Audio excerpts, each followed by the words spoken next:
आज के एनडीए के जनसंवाद कार्यक्रम में उपस्थित भारत सरकार के सम्मानित केंद्रीय मंत्री, हम सब लोगों के बड़े भाई धर्म आदरणीय राजीव रंजन सिंह जी, मंच पर उपस्थित सम्मानित मंत्री शीला मंडल जी, माननीय पूर्व केंद्रीय मंत्री और बिहार सरकार के पूर्व मंत्री शहनवाज हुसैन साहब, के हमारे सम्मानित प्रवक्ता सुंदर सरन जी, सम्मानित एलजेपी के साथी अरविंद सिंह जी, हम सब लोगों के हमारे तो जब हम हाफ पैंट पहनते थे तब से हम इनको जानते हैं और इनके प्रति प्रेम और भाईचारा का आस्था रहा है। और जब जब राम और लक्ष्मण में कुछ गड़बड़ाता है तो एक गिलहरी की तरह अपना प्रयास हम जारी रखते हैं कि राम लक्ष्मण के बीच कोई झंझट नहीं रहे। और इसीलिए यहाँ पर उपस्थित हम लोगों के पूर्व विधायक आनंद सिंह जी, बिहार राज्य नागरिक परिषद के हमारे महासचिव छोटू सिंह जी, बीजेपी के जिलाध्यक्ष शैलेंद्र जी, बीजेपी के नगर के हमारे अध्यक्ष राहुल जी, जदयू के अशोक चंद्रवंशी जी, हम के धनंजय मांझी जी, एलजेपी आर के जिलाध्यक्ष रंजीत यादव जी, पवन जी, जितेंद्र खरे जी, विधानसभा के हमारे प्रभारी पवन देव चंद्रवंशी जी और यहाँ पर उपाध्यक्ष रंजन पटेल जी, पंकज सिंह जी सहित एनडीए के तमाम हमारे साथीगण जो मंच पर उपस्थित हैं। आज बड़ी प्रसन्नता है कि दोनों राम लक्ष्मण इस क्षेत्र के एक साथ आज इस एनडीए के जनसंवाद कार्यक्रम में आज आप लोगों के बीच है। करण भैया हमारे न सिर्फ पार्टी के वरिष्ठ नेता हैं बल्कि जनता दल यूनाइटेड के समय से आज तक माननीय नेता नीतीश कुमार के साथ कंधा से कंधा मिलाकर इस प्रदेश के अगला पिछड़ा की जो बात थी, जो बड़ा लड़ाई था, इसको 15 साल में लालू यादव ने बढ़ाने का काम किया था। याद कीजिए 2005 की पहले का बिहार यह 118 नरसंहार का प्रदेश था। अगला पिछड़ा की लड़ाई अपनी प्रकाष्ठा पे थी, नक्सल का मूवमेंट अपनी प्रकाष्ठा पर था। और इस प्रदेश के जमुई, इस प्रदेश की जहानाबाद और इस प्रदेश के नवादा में सरेआम जेल तोड़ करके नक्सलियों को छुड़ाया गया था और पूरा मध्य बिहार नौजुवान था। और हर समय जब जब हिंदू मुस्लिम का झगड़ा होता था, लेकिन 20 वर्ष में माननीय नीतीश कुमार और ललन सिंह की जोड़ी ने इस बिहार में एक भी नरसंहार होने नहीं दिया, एक भी अगला पिछड़ा की लड़ाई होने नहीं दी, एक भी प्रदेश में कहीं भी हिंदू मुस्लिम का झगड़ा नहीं हुआ। और जब नेता आए थे 2005 में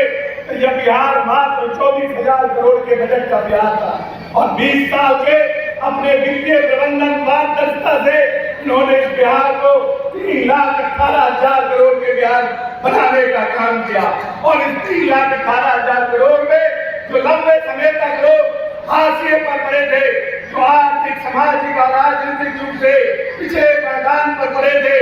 इन दोनों की जोड़ी ने उनको उठाने का काम किया। जब नेता आए थे तो 46% लोग गरीबी रेखा के नीचे जीवन यापन करने का काम करते थे और आज 13% मात्र लोग गरीबी रेखा के नीचे हैं। 30% लोगों को माननीय नेता ने गरीबी रेखा से ऊपर उठाने का काम किया है। मात्र 700 मेगावाट बिजली जब बिहार खर्च करता था प्रतिदिन और आज 880 मेगावाट बिजली खर्च करने का काम जब बिहार कर रहा है और हर एक गरीब के घर में बिजली पहुंचाने का काम किया। इस प्रदेश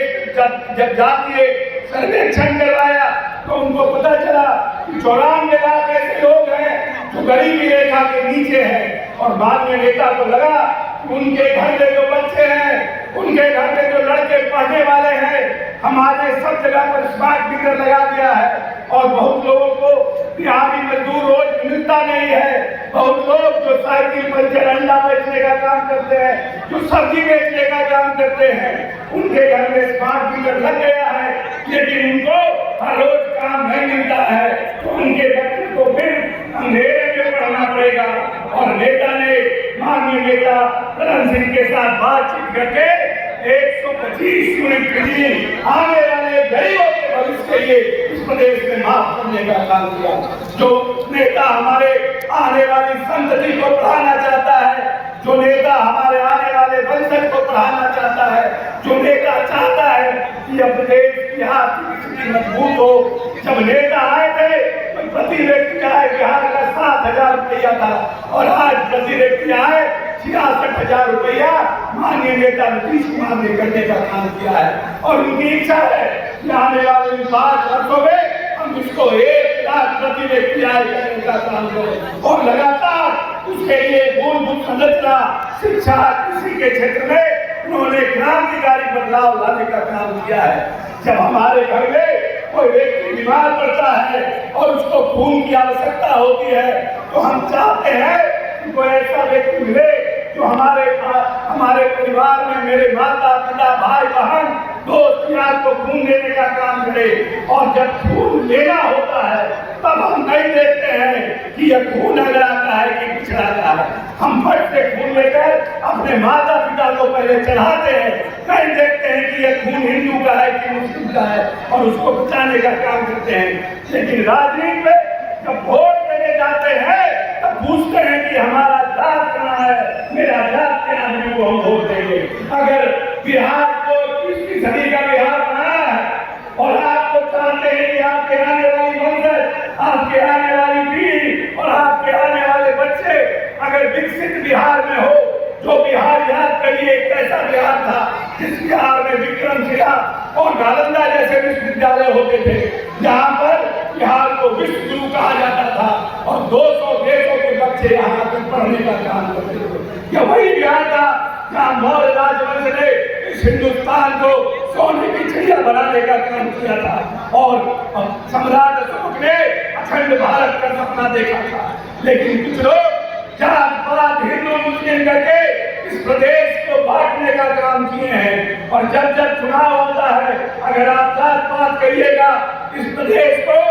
प्रदेश की बड़ी आबादी को आरक्षण दिलाने का काम पंचायती राज में किसने किया? नीतीश कुमार और ललन सिंह ने किया। इस प्रदेश में हर घर बिजली लाने का काम किसने किया? नीतीश कुमार और ललन सिंह ने किया। इस प्रदेश में हर घर नली गली लाने का काम किसने किया? लेकिन जब व्यक्ति चुनाव लड़ता है तो आप बोलते हैं कि अरे तो भूमिहार है, इसको कैसे वोट देंगे? तो नीति जो बनाता है और बड़ी आबादी को जो समर्पित रूप से काम करना चाहता है, अगर आप उसको ताकत नहीं दीजिएगा तो यह बिहार जो पूरी दुनिया में 5 स्क्वायर किलोमीटर में सबसे ज्यादा घनत्व की जनसंख्या का प्रदेश है, सबसे ज्यादा जनसंख्या बिहार में है, इतनी बड़ी जनसंख्या को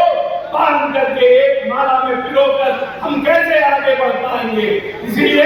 जब जब चुनाव हो और प्रजातंत्र में राजा और रंग सबको एक वोट देने का अधिकार है, जो 100 बीघा खेत का चौकीदार है और जो सब्जी बेचने का काम करता है, उसको भी हमारे पूर्वजों ने एक वोट देने का अधिकार दिया है। कभी भी आप अपने घर जाइए, जरूर सोचिए कि अगर इस बिहार को आगे बढ़ाना है, इस प्रजातंत्र लोकतंत्र में ताकत देना है, तो जिस नेता ने इस बिहार को बनाने का काम किया है, जिस नेता ने माननीय नीतीश कुमार के साथ लड़कर मंडल कमीशन